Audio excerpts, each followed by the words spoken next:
Hello and welcome to Mediumship Matters with me, Hannah McIntyre.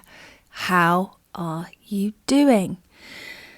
So, another week, and I've just done the week ahead reading.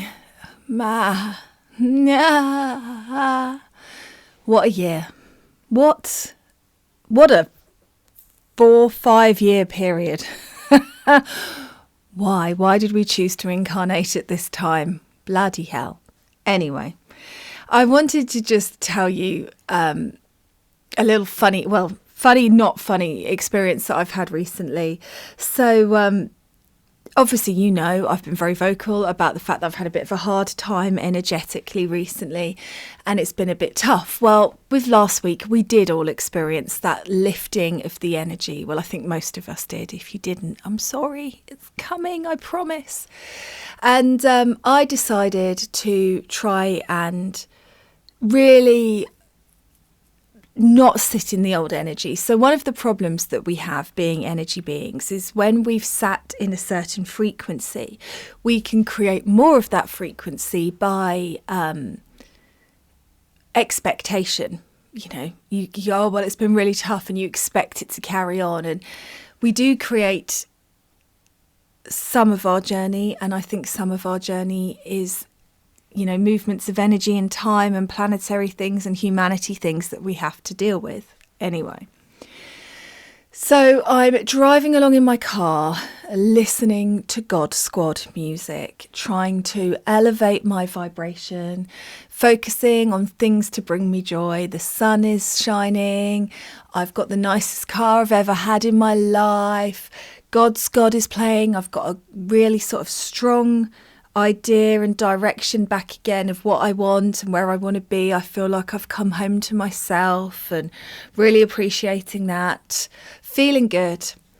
And there's this flatbed van driving towards me, and it's got half a forest of conifers on the back of it. And I think, oh, that's wide. And I think, gosh, they're going fast. And I pull over and slow down. They don't slow down. And I think, oh my goodness, they seem really close. And I'm like, you're just nervous. You're just nervous. I'm in the bush. I can hear it like scraping along the side of the left-hand side of my car. And I'm like, okay, I can't go anywhere. They'll slow down. They don't. And they just ram into my wing mirror at such speed and velocity that my entire wing mirror is obliterated.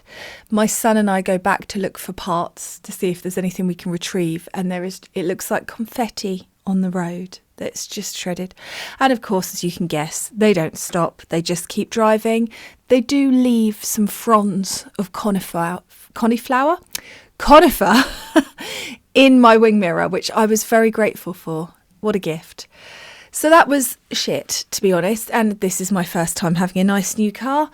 And nice new cars have very expensive replacement parts. So that is £500 for a new wing mirror. And I just find it a fascinating thing to think about, because this is where manifestation and preempting something because you know it's coming kind of merge. Because I've been having this thought for the last 3 weeks, this car is too big. I'm not comfortable driving it. It feels too wide. And thinking about that, and then someone was giving me a lift the other day, and this is somebody that I know is a great driver, really, really, really good driver. And I was in their car and I kept flinching because I kept thinking they were going to hit a wing mirror, and I didn't know where it came from. Now, was that a premonition? Did I know that was going to happen to my car? Was my warning system kicking in, or did I manifest that happening to my car because I was thinking about how big my car felt and not trusting it? And there's the rub. How do we know? Funny, eh? So even after all this time of working with energy and working with spirit, it's not an exact science. That's what I mean. Sometimes you just can't tell where the information comes from, and whether it was a warning or whether you created it by being a fussy negative worrier. But I was just like, yay for me. And that really definitely, hopefully, is the cherry on the top, and we've finished with all of this stuff for now. But we'll see. I keep singing Chumbawamba to myself. I get knocked down, but I get up again. Because that's what it's felt like for the last 6 months / year. I've got knocked down and I've got up again. I've got knocked down and I've got up again. I've got knocked down and I've got up again. I've got knocked down. I've cried for a bit. Then I've got back up again. How much more? Jeez. I mean, it really is just one non-stop shamanic experience here, isn't it? Brutality. At least we have each other. So I thought today we've got an extra session. You've got me yabbing today because I have finished my run of interviews. I've got one more that I'm recording this week. And then we'll start opening up for bookings for more interviewees. I just want to say one thing to you guys, if you're listening. If you want to be on my podcast, that is great. I love to have guests with interesting stories. So please, when you're emailing me, email me like you're a real person. Don't Google, or I don't know what it is. I keep getting these emails. They're from different email addresses, but they follow a format, and they don't have any energy behind them.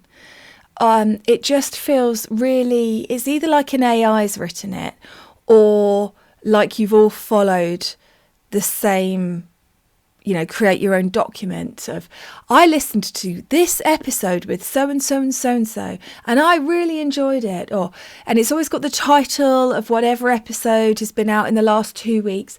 And it made me think I'd be a great guest for your podcast. Here's some topics I can talk about. And I want real people.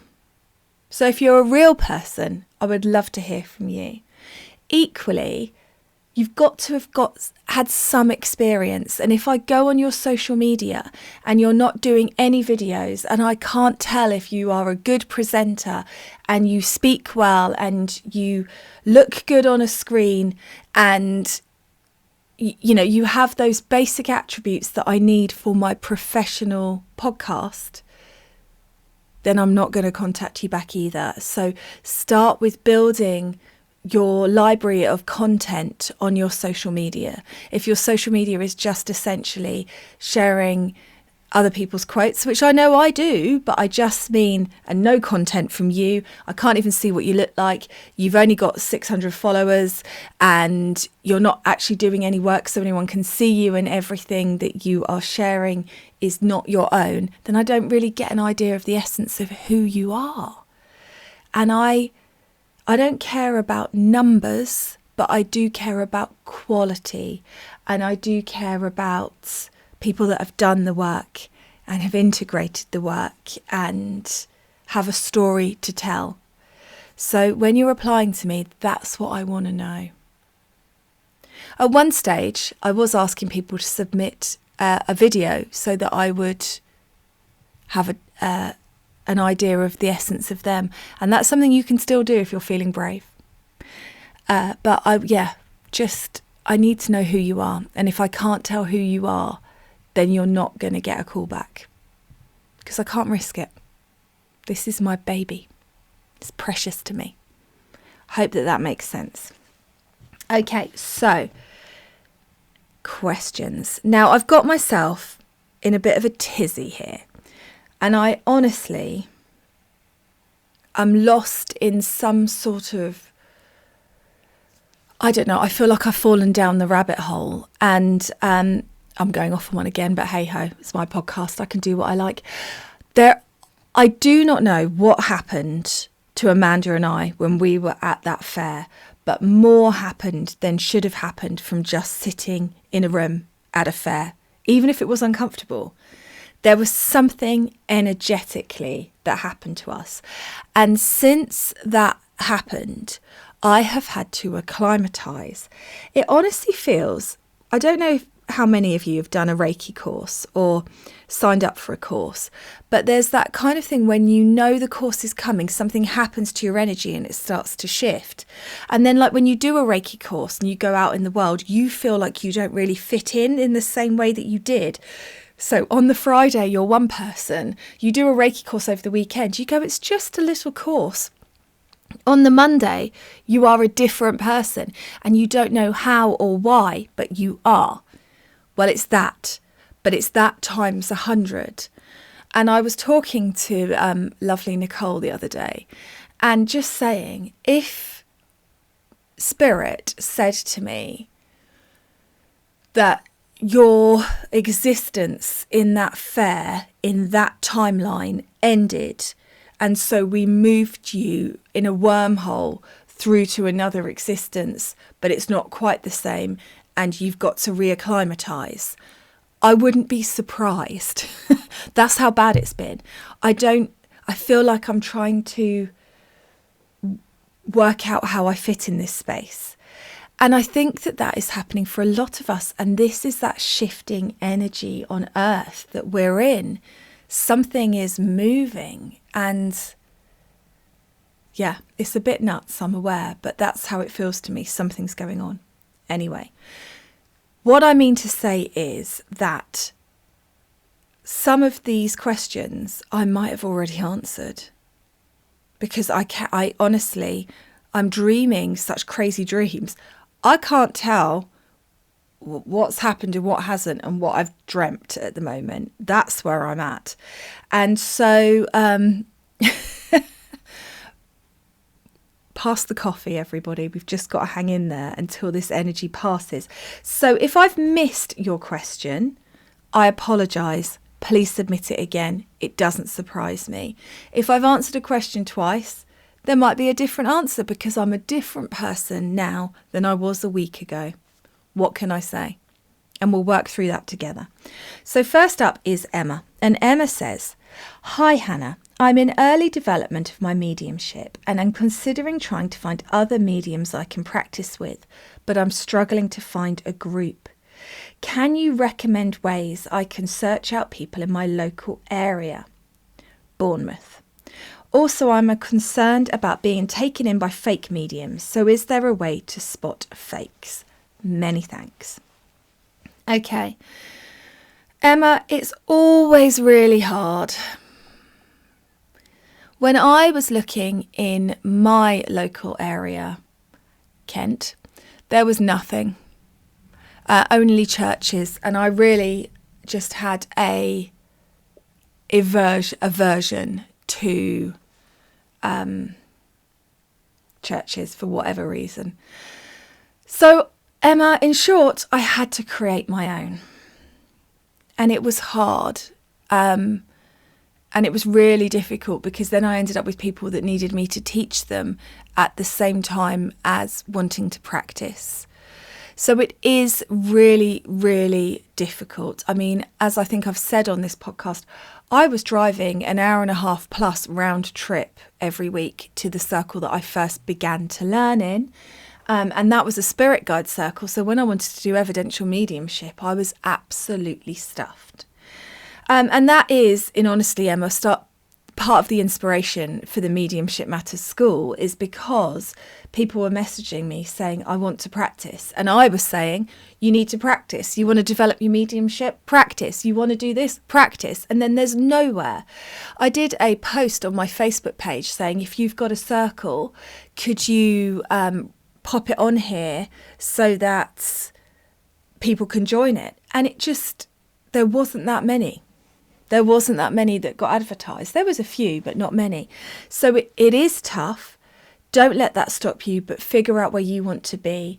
I know that Nicole, again, she really recommends going on Reddit and places like that to do practice readings, but that's obviously much harder and you need to have some knowledge before you work with people who aren't developing themselves. So I would suggest finding an online group that works for you if there isn't one locally.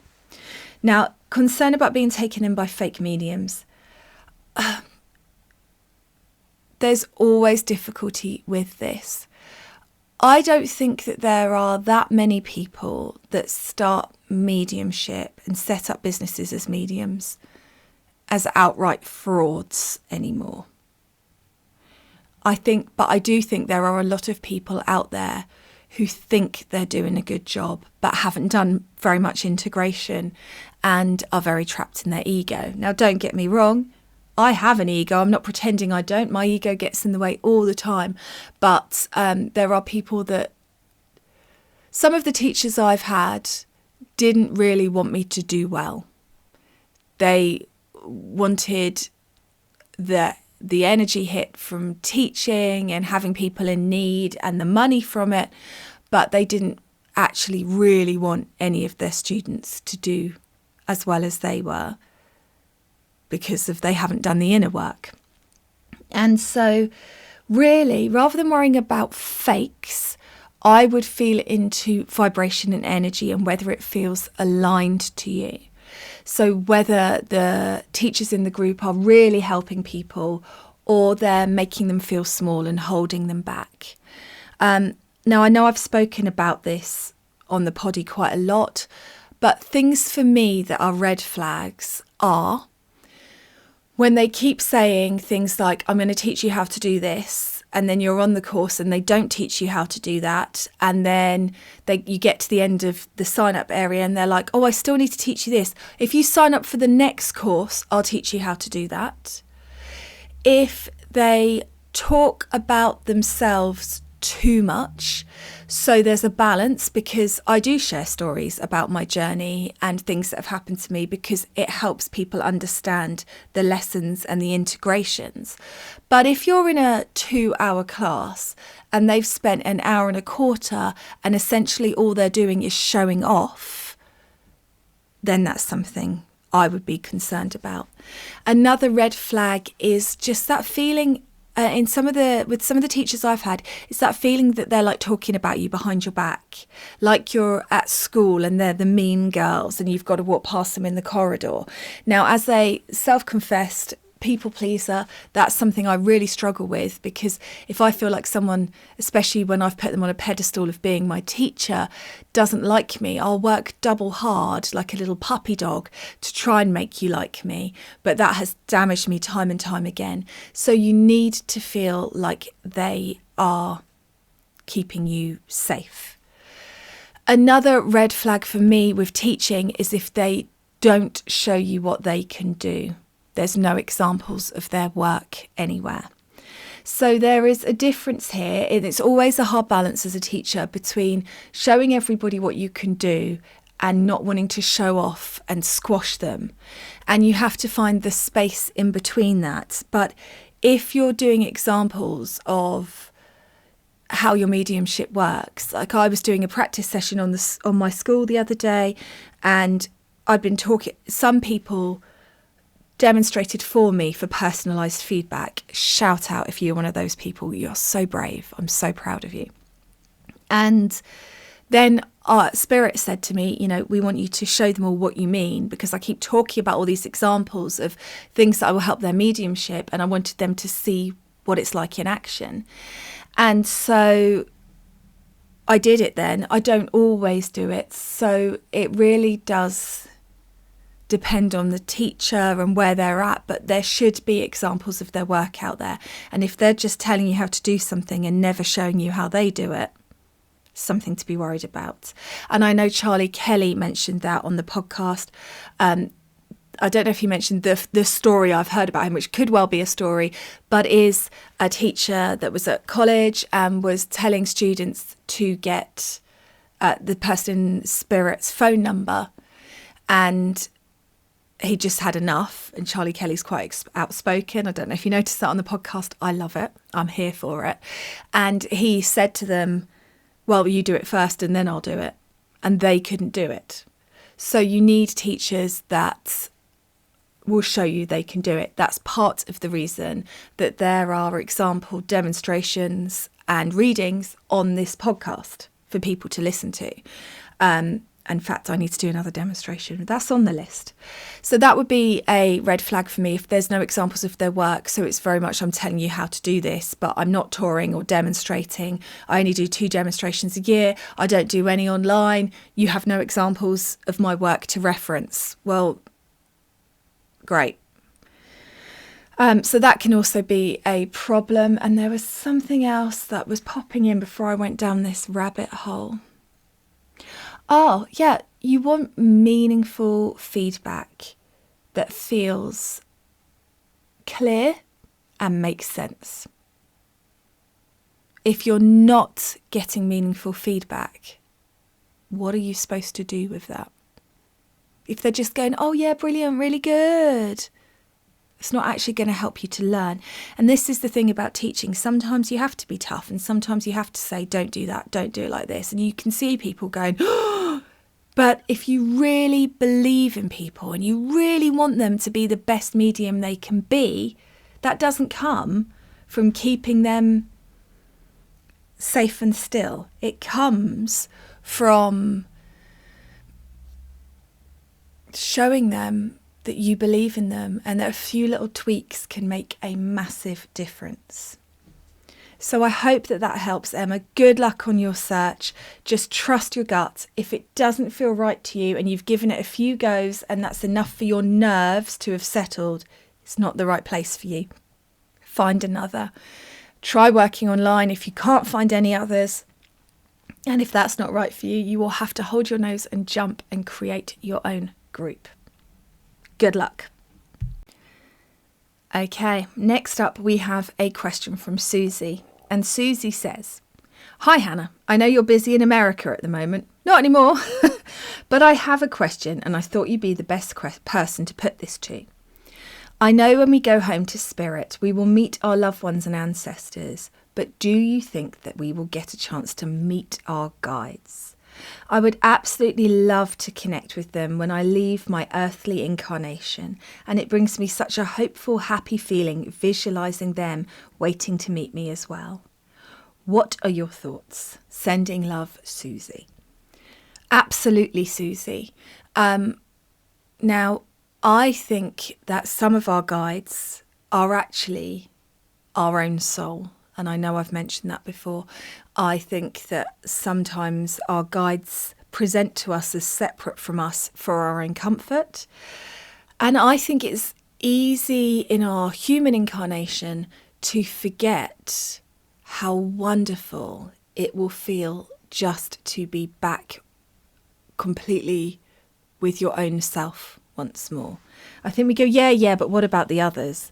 But actually there's a whole expanded array of team of just ourselves to go back to and feel that love with. But yes, I do think that we get to hang out with our guides and be with them. One of my long-term friends and students, Cece, recommended that I read The Shack. And I read The Shack and I loved The Shack, if any of you want a really good book. And for those of you that know me, you will know that I've had a bit of an affinity with Jesus on my journey, even though I had a lot of resistance to it because of the religious dogma around Jesus. And it really put me off him. And once I worked past that and just worked with him as I receive him, I have to say that for me, he is one of the energies that my heart waits for, calls to. I don't know. That for me is, he is one of the ones where I just cannot wait to get to the other side, to hang out with. And I honestly, 10 years ago, if you had said to me I'd be saying that on a podcast for the whole world to hear, I would have said, that will be my kidnapper's sign. I have been taken. Please send help. But honestly, that is how I feel. So I absolutely get that, Susie, and I do believe it, yes. I think that we will incarnate in some lifetimes with some of our guides, and sometimes they stay over there and sometimes we are a guide to them.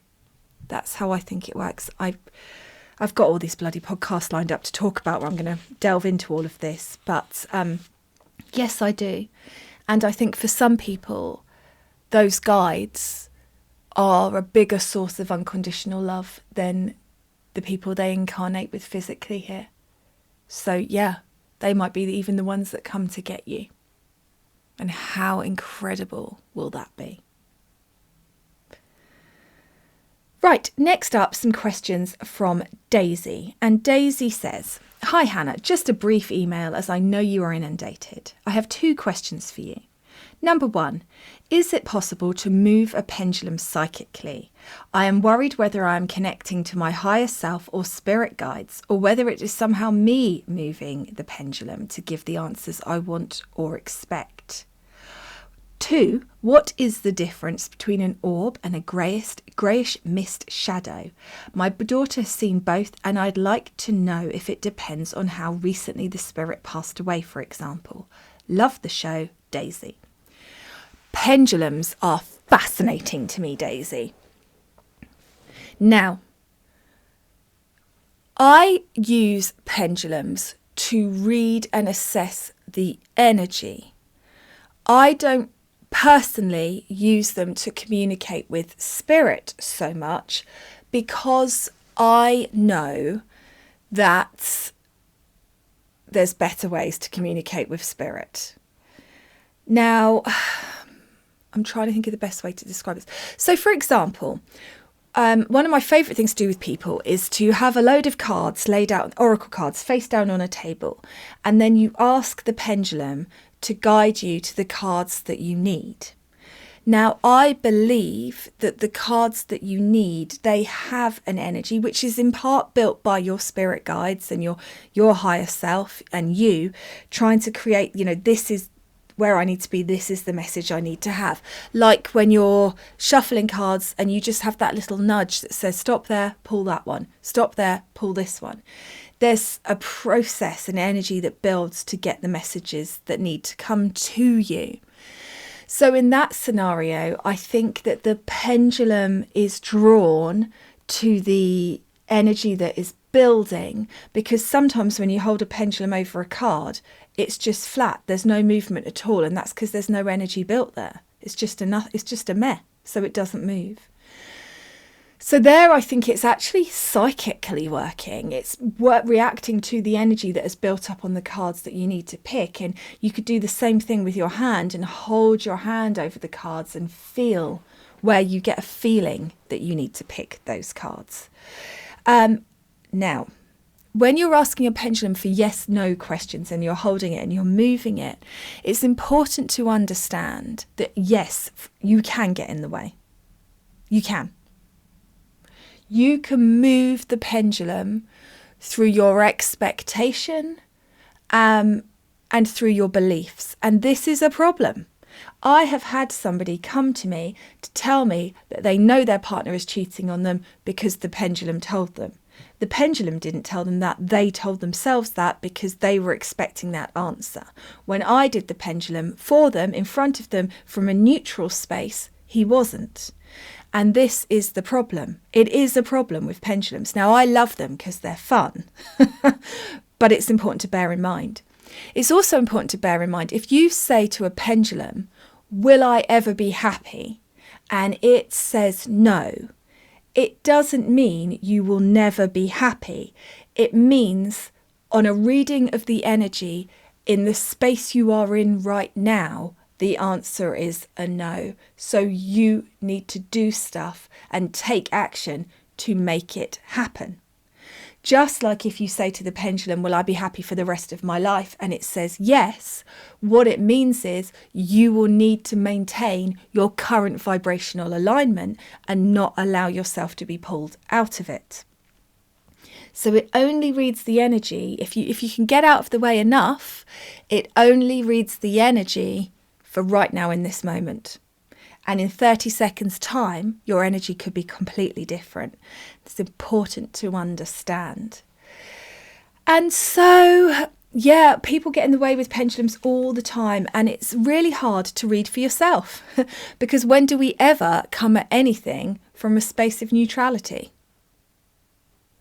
And this is part of my problem with law of attraction. Well, you need to not care about the outcome and just know that it's coming. Well, if you're in a really shit space and you don't know if you've got enough money to eat next week, that's very hard to be neutral. And I understand faith and I understand trust in the universe, but I also understand that it's difficult here. It's hard to be neutral. So when you're using a pendulum, if it's for the big stuff, you probably are going to get in the way. And that's the irony. Till you get very, very good at finding just that stillness within you.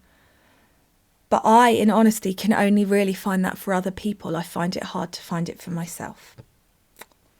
I'd like to pretend I'm more spiritual than I am, but that would be a lie. And an orb and a greyish mist shadow, I just think it's the energy of how that spirit is presenting. I don't think it has any factor because there's no time in the spirit world. So how long ago they passed has no impact on the soul once it's in the soul state because there is no time. It's just is. And so I think it's just more to do with the energy that they are drawing to them in that moment to physically manifest so that you can see them. I was having great fun with orbs the other night for the first time in ages. I've had nothing, nada. I did have an orb the other day that I got really excited about, but it turned out it was a mosquito. But apart from that, I've had nothing. And the other night I was sat at home on my own and I just suddenly felt the nudge and I tried and they were dancing and I had different coloured ones and it made me cry a bit because it's been such a long time. They're still there. They're still with me. They haven't given up on me yet. So, yeah, hope that helps. Next question is for Cheryl, who asked it on the school.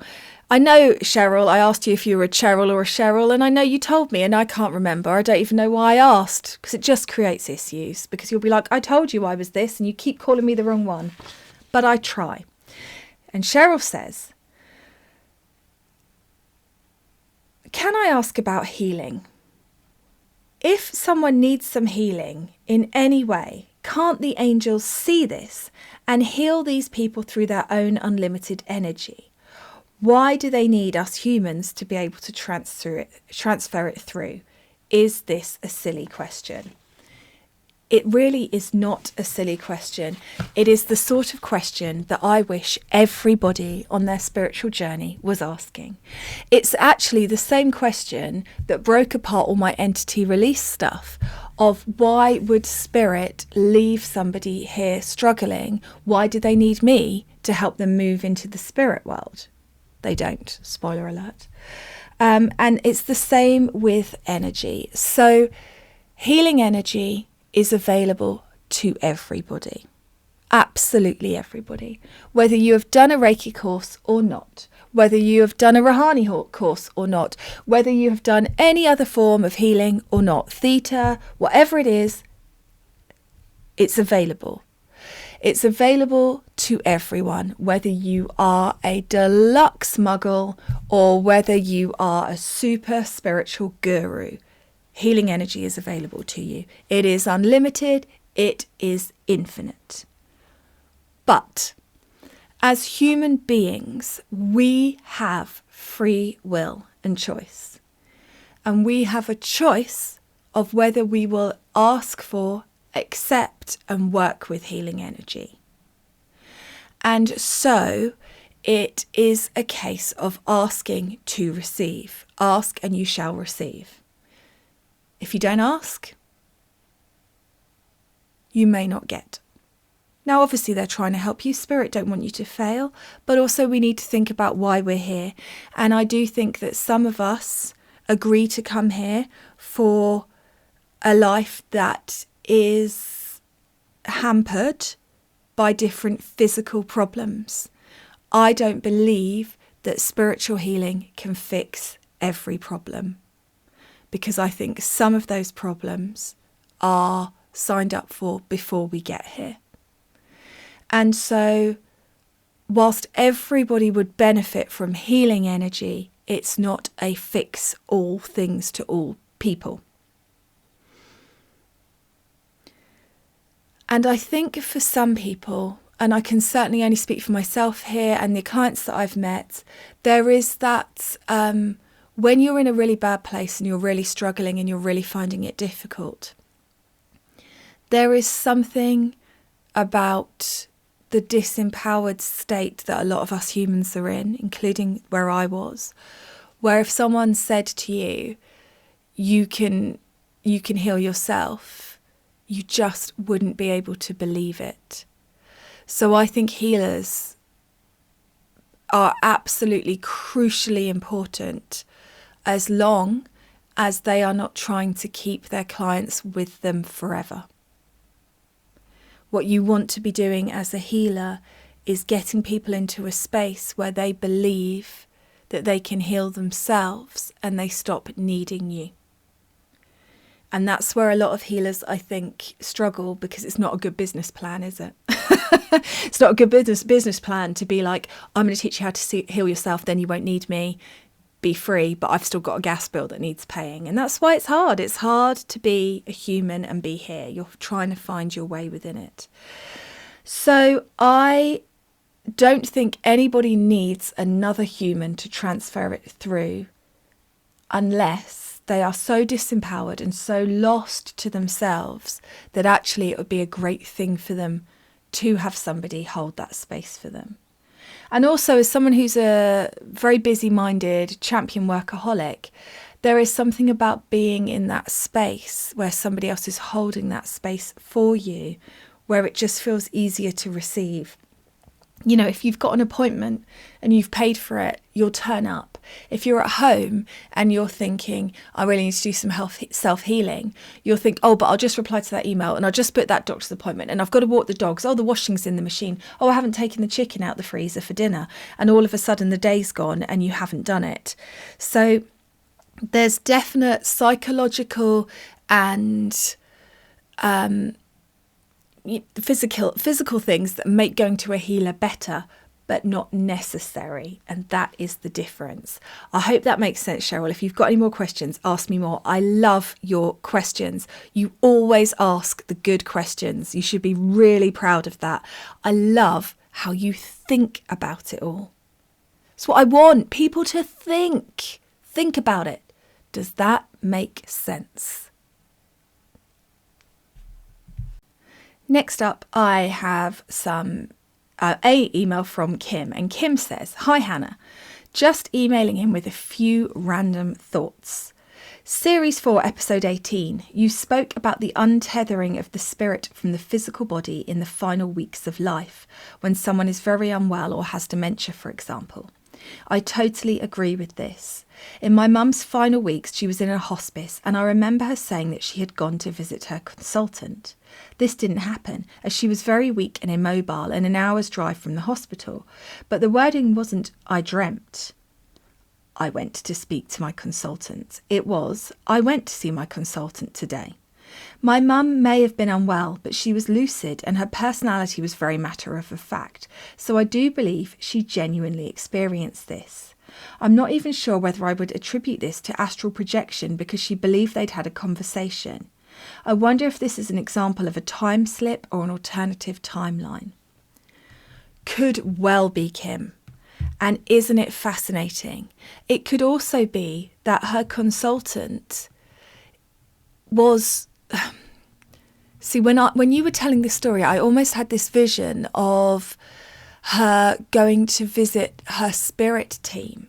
So she's consulting with her spirit team, even her consultant's spirit, rather than her consultant in the physical realm. I just think there might be something in that too, and I love it. Thank you for sharing. On the same episode, you spoke about our souls choosing to reincarnate into lives where we suffer for our soul's growth. I wonder if it's the other way round. Rather than choosing to suffer and a soulmate agreeing to give us a difficult experience, maybe instead we choose to be the one causing the suffering. I'm not keen on the idea that suffering is the catalyst for growth, as it feels a bit like religious indoctrination to me. That idea that we suffer on earth in order to experience better things after our earthly death has never sat well with me. It feels like a way to control people to be satisfied with a miserable experience. My personal philosophy leans towards making the most of our time here, having fun, being happy, sharing our light. So I was thinking on this and went on to consider how difficult it is for us to embrace our shadow. And so maybe in our soul journey, our soul learns more from being the bad guy than the victim. Maybe we actively choose lives where we abuse positions of power, treat people badly, and behave in ways that are incongruent with our authentic self in order to learn from our mistakes. And maybe the soul pact is that our soulmates will be there to be our victims in order to allow us to experience and explore our shadow. None of us like to think of ourselves as the baddie, and when we know we have done something wrong, we often try to blot it out or feel that we were powerless and had no choice but to do what we did. Some people regret their unpleasant behaviour whilst on this earthly plane and spend the remainder of their life in repentance, while others don't face their bad deeds until they return to spirit.